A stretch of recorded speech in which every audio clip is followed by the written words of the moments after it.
It appears emergency sirens are sounding for Democrats ahead of the midterms. My name's Tom. I'm reporting with the Daily Beltway. If it's your first time here, please go ahead and hit the subscribe button down below and the notification bell so you can stay up to date on all the latest breaking news. Well, if you guys have been paying attention to politics, and if you found this, you probably have been, you know that things are not going in the direction that the Democrats really want.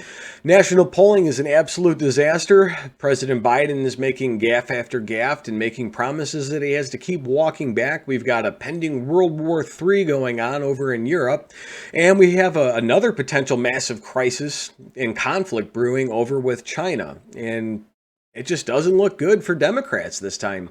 We're going to report today with Red State. And let's go ahead and bring it in. It says, Dems in big trouble in the Senate battleground states because of Biden. There's also a couple states that became battleground states because of Joe Biden. Let's go ahead and read it today. It says, we've been covering a lot of data points that are moving in the direction of the Republicans. Just about a month before the midterm election, we see a Republican likely to win a House seat in Rhode Island, a deep, deep blue state that hasn't had a Republican in the position in 30 years. We also see Democrats saying they're up against it when it comes to money. They have to cover so many races where the Republicans are either winning or gaining. The Democratic Congressional Campaign Committee has confessed they're going to have to abandon some races monetarily, which could cost them the House. It says, while Democrats are in trouble in the House races, they're also having a difficult time in the Senate races.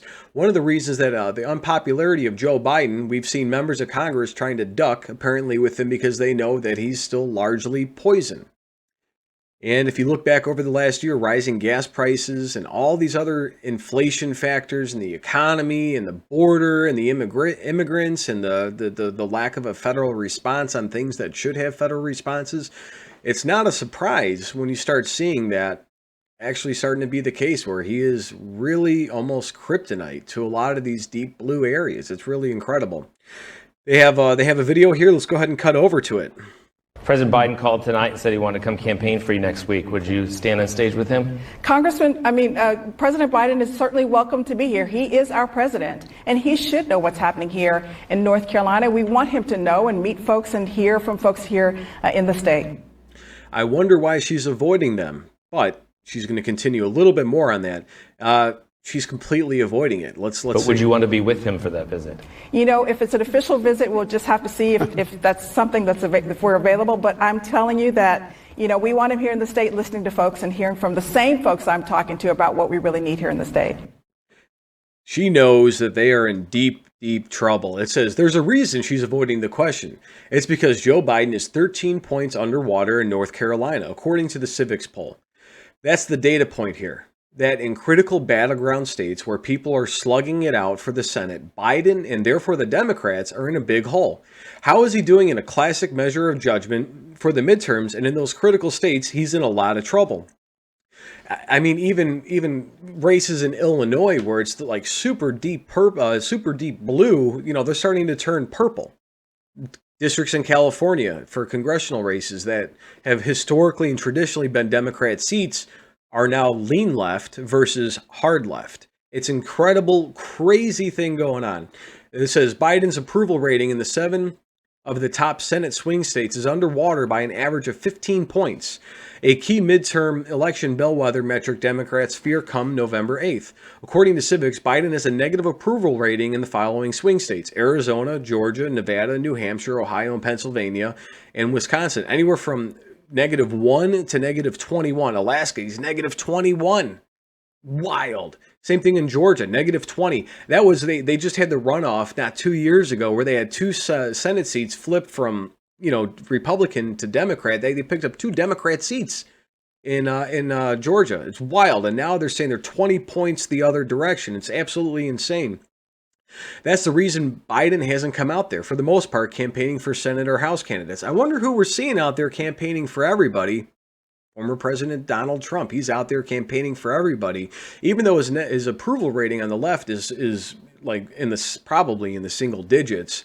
He's still pretty widely liked by a lot of people on the right, and he's out there knocking it out of the park for these candidates, raising tons of money, drawing out the vote, still turning out thousands and thousands of people to these events, regardless of what the left says about them.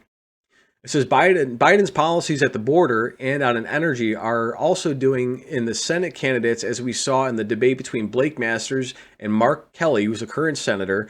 Masters destroyed Kelly with one line on the border on his failure to do anything to stop Biden's open borders. Let's check it out. Of Yuma, Sheriff Daniels of Cochise County, talking about what more we need for Border Patrol and immigration. That, my friends, is called evasion. We're working to raise Border Patrol Massive evasion.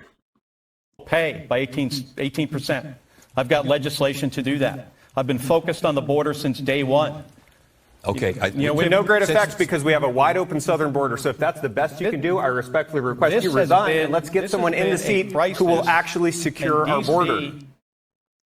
He just smoked him on that because Arizona is seeing, I think, 600,000, 700,000 Border Patrol incursions.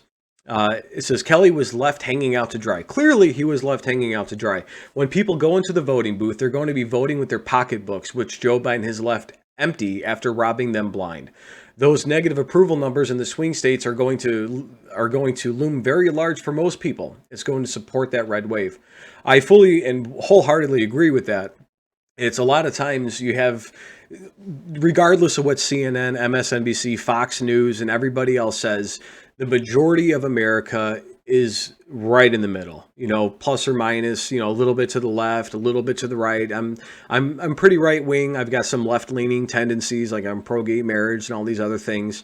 And that's where most of America is. But what we see on CNN and Twitter and social media and, Fox and the other right wing stuff is that the majority of the people on the extreme polarities of the political spectrum are getting the majority of the screen time because that generates news, that generates clicks.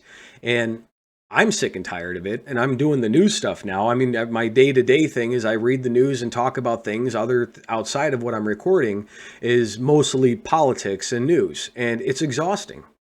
It's exhausting for most American people to hear constant right-wing battle points or constant left-wing battle points when most of Americans don't care about what's getting pushed in the media. They just care about making sure that their food's good and the food's cheap and they can pay their mortgage and their car payments and their houses are going to burn down. Their kids can go to school and get a good education. But where you're starting to see a lot of the people become more and more involved is when their core beliefs are challenged. Whether you're on the right or on the left, as soon as your core beliefs, do kids, should they be indoctrinated in schools? Probably not. Not a good thing. Whether they're getting a right-wing education or a left-wing education, we want them to learn facts. But we're starting to see that isn't the case. And now when you have illegal immigration, inflation, gas prices affects every single American, regardless if you have electric vehicles or not. So more people are buying electric cars, but now it's 3-4 hours to charge your car at some of these places. It's wild. And you got California and you got Colorado restricting the temperature on your thermostats because it's putting too much strain on the electric grid. California just banned gasoline cars, but they don't have the infrastructure to charge those vehicles.